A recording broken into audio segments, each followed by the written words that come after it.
Graça e paz, irmãos e irmãs. Eu espero que você esteja bem na companhia dos seus aí na sua casa. O nosso texto de hoje é Gálatas 3, 26 a 4, 7 e nós estamos refletindo sobre a graça que liberta. No contexto deste texto, Paulo destaca dois personagens da história de Israel, o Abraão e o Moisés. Deus chama Abraão e promete abençoar todas as famílias da terra pelo seu descendente. Esse descendente, nós sabemos, é Cristo, por meio de quem o Pai está formando uma só família.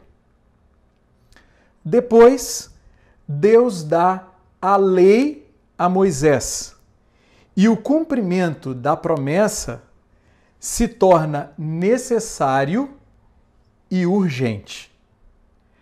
Essa lei condena a todos para que Cristo possa justificar os que creem no Evangelho. Logo, o que o apóstolo está ensinando é o seguinte: todos aqueles que foram condenados pela lei de Moisés e justificados pela fé em Cristo são herdeiros da promessa que Deus faz a Abraão e fazem parte da família que o Pai está formando. Então, isso significa que eles deixam de ser escravos e se tornam filhos. Tendo dito isso, eu gostaria de propor que desde o Éden, Deus deseja e está formando uma só família de filhos e filhas, de muitos filhos e filhas. Em Gálatas 3, 26 a 4, 7, nós encontramos três verdades sobre a nossa filiação. A primeira verdade é a seguinte: somos filhos de Deus Pai. É isso que nós encontramos no capítulo 3, do verso 26 ao verso 29. Como já vimos, o Pai sempre desejou formar uma família de muitos filhos e filhas. Assim, Paulo começa dizendo: todos vocês são filhos de Deus mediante a fé em Cristo Jesus. Capítulo 3, verso 26. Ou seja, os Gálatas se tornaram filhos de Deus quando ouviram e creram no Evangelho. Eles nasceram de novo e colocaram a sua confiança na pessoa e na obra de Cristo. O sinal visível desse novo nascimento invisível é o batismo. Eles ouviram o Evangelho, creram no Evangelho e, como resposta, se submeteram ao batismo. Paulo diz que o batismo é isso, é morrer para os pecados e ressuscitar para uma nova vida em Cristo. Aqueles que são batizados são recebidos, então, na família de Deus. De acordo com o apóstolo, quem crê no Evangelho e é batizado passa a pertencer à família de Deus. Nessa família, cujas relações são igualitárias, há unidade em meio à diversidade. Nela, Paulo afirma: não há judeu nem grego, não há mais barreiras raciais e culturais. Não há escravo nem livre. Não há mais barreiras sociais e econômicas. Não há mais homem nem mulher. Não há mais barreiras de sexo ou de gênero. Ele conclui: pois todos são um em Cristo Jesus. Pois todos são um em Cristo Jesus. Capítulo 3, verso 28. E todos, indistintamente, são descendentes de Abraão e herdeiros da promessa de uma só família, livre e abençoada por Deus. Que bela mensagem, não é mesmo? E a pergunta é: o que é que nós podemos aprender com tudo isso? Nós aprendemos que são filhos de Deus aqueles que colocam a sua confiança na pessoa e na obra de Jesus. Então ninguém nasce filho de Deus, mas todos aqueles que ouvem o Evangelho podem se tornar filho de Deus, desde que creiam. É isso que o texto está falando para a gente. E a resposta dessas pessoas é o batismo. Quem ouve o Evangelho e crê no Evangelho é batizado. A beleza da família de Deus, ela se expressa pela unidade em meio à diversidade, não pela uniformidade. Deus não deseja e nunca desejou formar uma família cujos filhos e filhas sejam todos iguaizinhos. Não, Deus aprecia a diversidade. E é bom que nós apreciemos também, mas ele diz que na sua família nós todos vivemos em unidade. Por quê? Porque nós temos um só e mesmo Senhor, a saber, Jesus Cristo. Como na família de Deus as relações são igualitárias, os filhos e as filhas de Deus são os primeiros a se levantar contra as relações marcadas por superioridade e inferioridade, por dominação e subjugação. E nós podemos dar alguns exemplos. Eu quero dar 3 exemplos a partir das 3 categorias que estão presentes aqui nesse texto. Quando nós o colocamos em prática, nós nos levantamos contra o racismo. Nós nos levantamos contra a opressão. Nós nos levantamos contra o machismo. E aí você deve estar pensando: puxa, como isso está próximo de nós? Muito próximo. Esses são pecados estruturais. Nós vivemos num país onde a cultura traz essas marcas. A marca do racismo, a marca da opressão, a marca do machismo.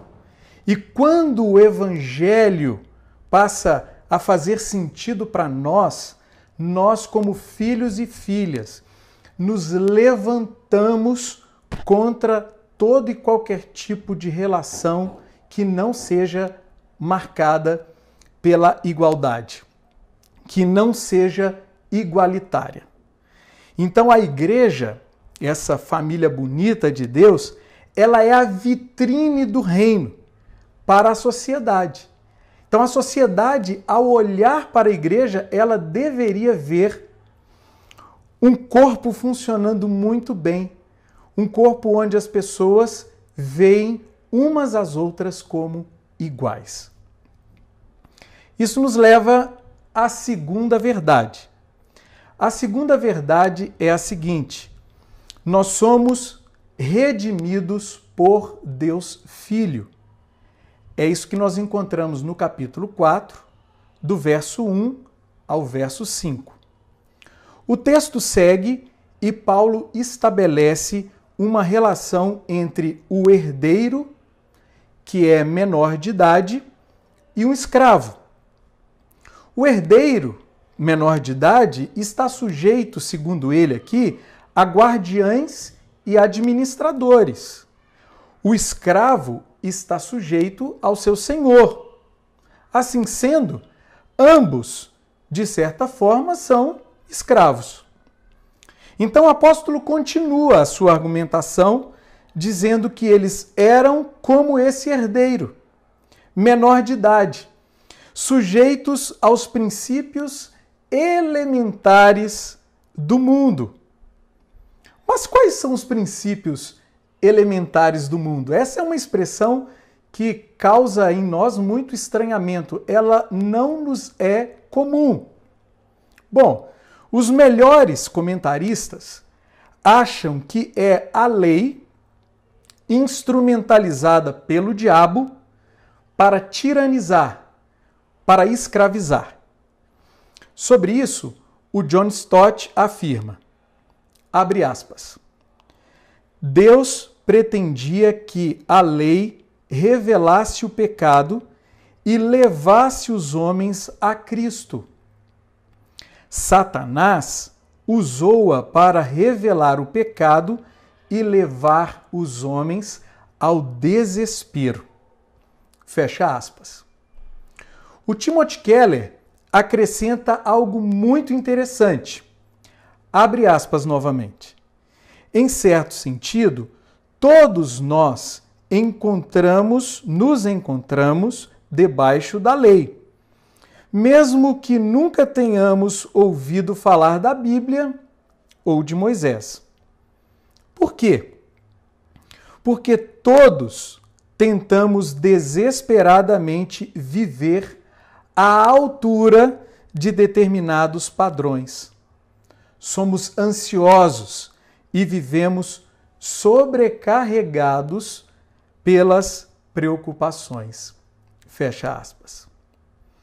Bom, mas aqui temos uma conjunção adversativa, diz Paulo.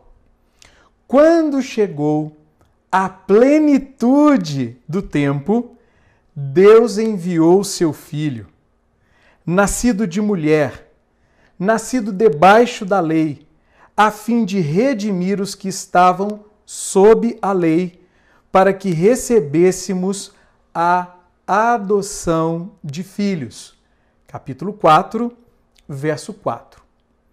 Os judeus, ouvindo essas palavras, lembrariam imediatamente da Páscoa e do Êxodo. Mas Jesus aqui então é retratado como Filho de Deus. Ele é o Redentor, aquele que realiza o novo Êxodo.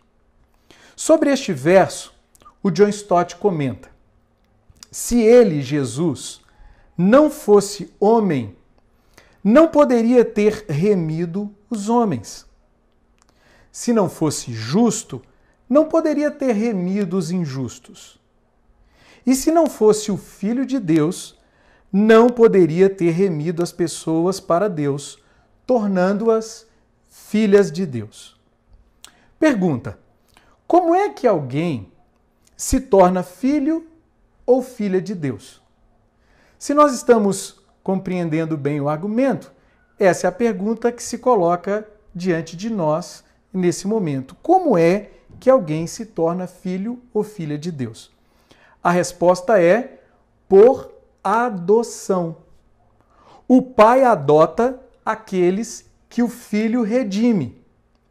Então Jesus é o filho gerado do pai.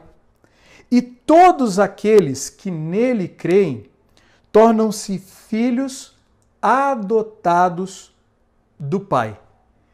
No dia que eu criei, no dia que você creu, no dia que nós cremos, nós nos tornamos filhos de Deus por adoção.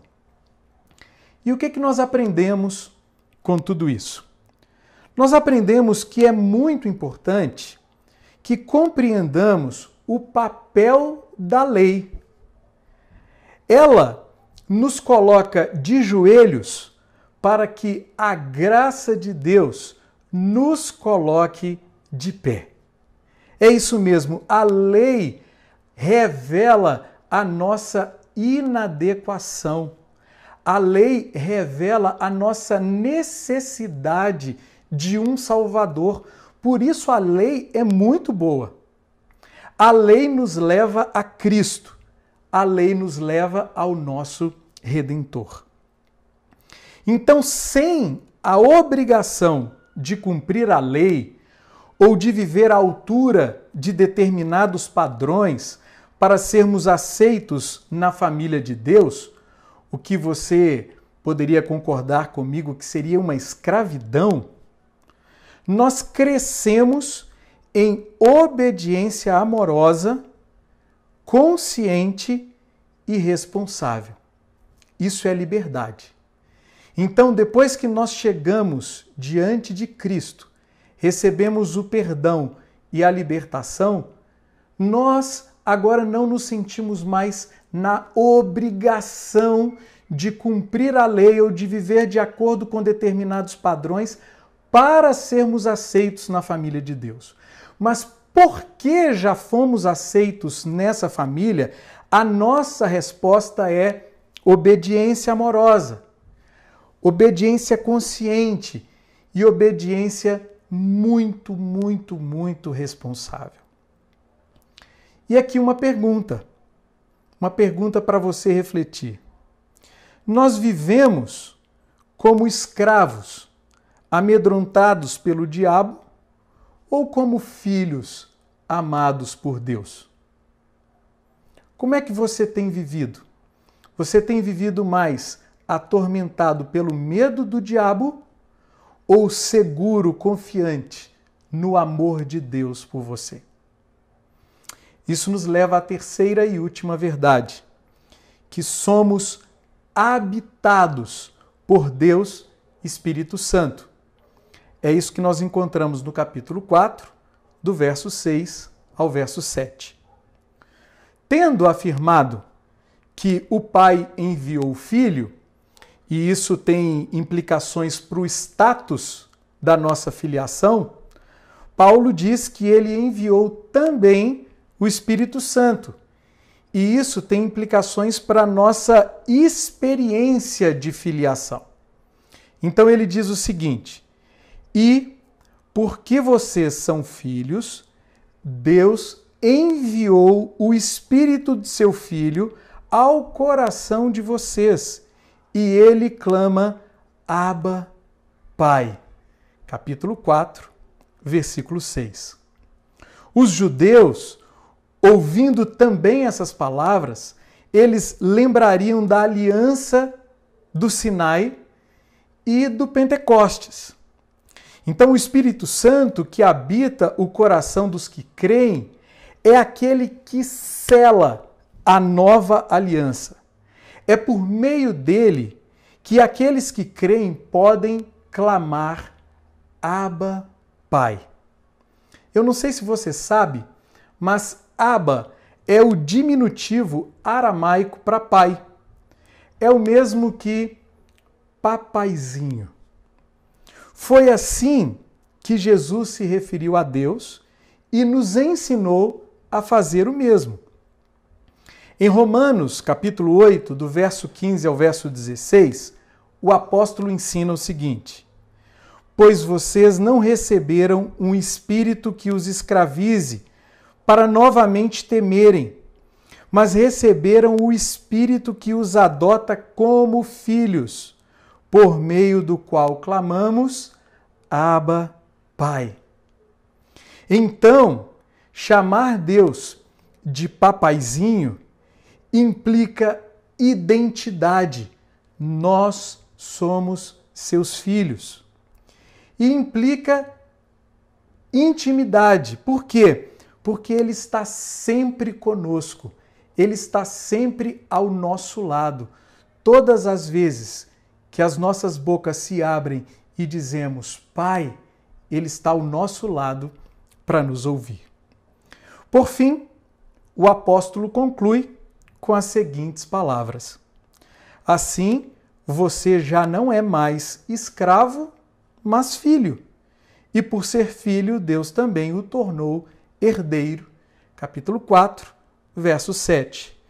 Então, do início ao fim, a ênfase é a mesma. Qual? A filiação. Em Cristo, aqueles que creem deixam de ser escravos e tornam-se filhos. Mais do que isso, tornam-se herdeiros da promessa de uma só família, livre e abençoada por Deus.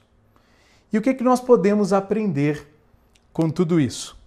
Nós aprendemos que o Espírito Santo é a maior bênção que recebemos do Pai. É o Espírito Santo que possibilita a nossa comunhão, a nossa intimidade com a Trindade. Todos nós que temos o Espírito Santo, temos a certeza de que somos filhos de Deus Pai e herdeiros com Deus Filho. Essa é uma experiência muito, muito, muito pessoal. Só aquele que tem o Espírito Santo sabe que tem o Espírito Santo. Então, se nós temos o Espírito Santo, isso é uma certeza para nós e nós estamos habilitados a dizer Abba, Pai, Paizinho. Isso também nos coloca numa família, então tem implicações comunitárias. Aqueles que chamam Deus de Pai passam a ter muitos irmãos, diferentes irmãos, irmãos com quem são chamados a viver na família de Deus em unidade. Como veremos, pelo poder do Espírito, brota em nós o seu fruto. No capítulo 5 de Gálatas, o apóstolo Paulo vai voltar aqui nessa temática e vai falar do fruto do Espírito. Como o fruto do Espírito brota em nós? Quando nós nos submetemos à sua ação nas nossas vidas. Quando nós não resistimos à ação do Espírito Santo em nós. Portanto, nós somos filhos do Pai, redimidos pelo Filho e habitados pelo Espírito Santo. A minha oração é que Deus nos ajude a ser família, a viver de modo digno como seus filhos e filhas. Que Deus abençoe você, a sua casa e um grande abraço.